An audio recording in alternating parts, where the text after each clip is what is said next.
আসসালামু আলাইকুম।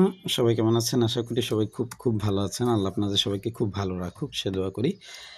আজকে আমরা আলোচনা করব অ্যাপেক্স ফুড নিয়ে, FEED যেটা সেটা। আচ্ছা, এখন আমাদের মূল প্ল্যানটা কি বা আমরা আসলে কিভাবে এখান থেকে ট্রেড এক্সিকিউট করব, প্রত্যেকটা জিনিস নিয়ে আলাপ আলোচনা করব।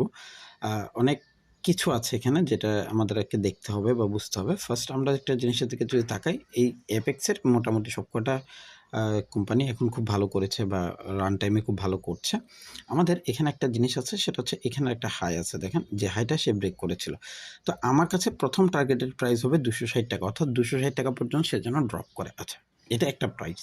সেকেন্ড প্রাইস হচ্ছে আমরা যদি এটার লাস্ট যে ক্যান্ডেলগুলো আছে সেগুলোর দিকে তাকাই, তাহলে আমাদের লাস্ট ক্যান্ডেলটা কোনটা? এইটা। তো আমাদের ট্রেডেড প্রাইসগুলো হবে এই ধরনের, যে আমরা যখন এই এই এরিয়াগুলোর ভিতরে ঢুকবে তখনই আসলে ট্রেডগুলো করার চেষ্টা করব। আচ্ছা, এখন যদি এখানে আরেকটা ফ্যাক্টর আছে, একটা জিনিস আমি কয়েকদিন আগে দেখিয়েছিলাম, সেটা হচ্ছে এই যে যখন কোনো একটা ক্যান্ডেলকে ব্রেক করে, অর্থাৎ কোনো একটা সুইংকে ব্রেক করে উপরের দিকে চলে যায়, এরপরে যখন প্রাইস পয়েন্ট নিচের দিকে আসার পরে কোনো একটা ক্যান্ডেল, এখানে দেখেন এতগুলো ক্যান্ডেল হয়েছে কিন্তু কোনো ক্যান্ডেলে কি নেই, আপনার গ্রিন ক্যান্ডেল নেই, একটা ক্যান্ডেলও কিন্তু গ্রিন না। এখন এর মানে কি এই যে এখানে কোনো গ্রিন ক্যান্ডেল নেই? না, ব্যাপারটা একেবারেই সেরকম না, এখানে আসলে গ্রিন ক্যান্ডেল আছে। সেটা কীভাবে, যদি আমরা মেজারমেন্টে আসি, গ্রিন ক্যান্ডেল কোথায়?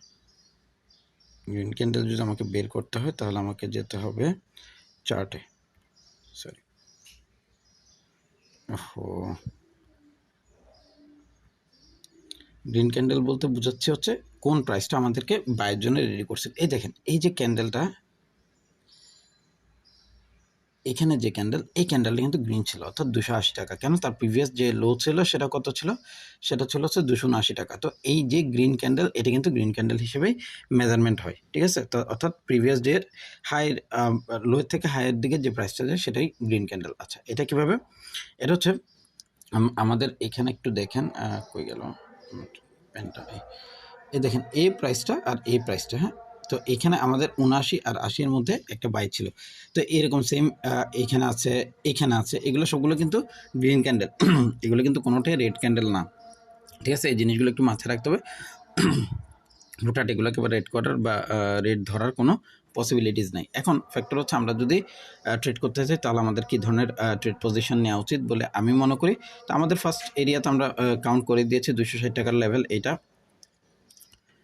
একটা প্রাইস যেখান থেকে বারবার রিয়েক্ট করছিল, সেই প্রাইসটা রিয়েক্ট করবে। প্রিভিয়াস আমরা যদি দেখি সেটা কিন্তু করেছে, উপরে যাওয়ার পরে দেখেন এখানে আসার পরে এখানে কিন্তু সে রিয়েক্ট অলরেডি করেছে। তো প্রাইস এটা ব্রেক করার পরে এখানে আসলে আবার রিয়েক্ট করার পসিবিলিটিস রাখে, এটা একটা পার্ট।